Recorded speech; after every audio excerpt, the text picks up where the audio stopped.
Alors comment ne pas débuter ces vœux par le sujet qui a placé notre petite commune rurale au cœur de l'actualité et de la polémique. L'évoquer aujourd'hui comme les 4 années précédentes, mais cette fois pour clore définitivement ce chapitre.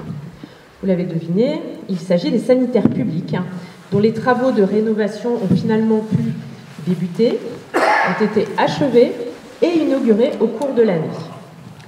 Si ce projet nous a effectivement donné du fil à retordre, de la genèse du projet jusqu'à sa réalisation, je n'aurais jamais pensé qu'il aurait suscité une telle polémique, partant d'une dénonciation à un média national sur le coup qui semblait pour un administré ne pas être justifié. Bref, je me suis largement exprimée sur le sujet, à la fois dans le bulletin municipal, dans la presse, mais aussi lors de l'inauguration. Mon seul regret restera de ne pas avoir pu échanger avec ce qu'on peut appeler ce corbeau, non pas pour lui reprocher son regard critique, mais plutôt pour comprendre ce qui l'a empêché de franchir la porte de la mairie pour m'interpeller, me questionner, m'adresser ses critiques en direct. Mais il n'est jamais trop tard et ce sera peut-être le rebondissement de l'année 2025.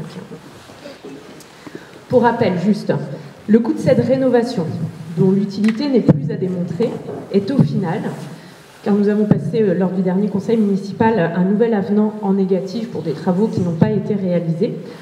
Donc le coût final est de précisément 32 367,81 € hors taxe, dont 18 357 € de reste à charge de la commune.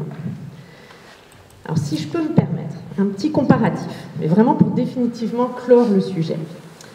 Et je me permets aussi parce que nos sénateurs ne sont pas présents ce soir. Vous avez dû entendre parler ces derniers jours de la dernière acquisition qui a été faite par le Sénat. 2 fauteuils de présidence de séance. Un pour le président Larcher et un pour son suppléant, puisque visiblement ils ne peuvent pas partager le même fauteuil, pour la modique somme de 34 000 €.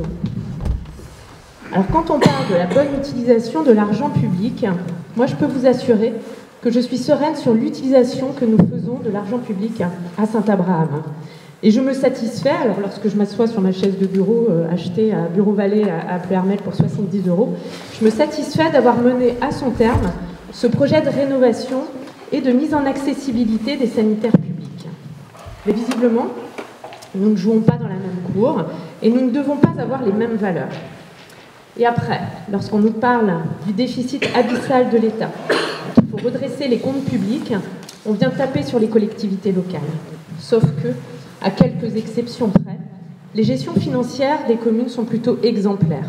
En tous les cas, elles votent des budgets à l'équilibre entre leurs dépenses et leurs recettes, ce qui n'est pas le cas de l'État depuis 1978. Et nous avons recours à l'emprunt uniquement pour des dépenses d'investissement.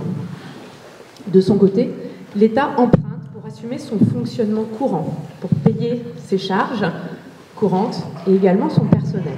Donc forcément, à un moment donné, ça coince.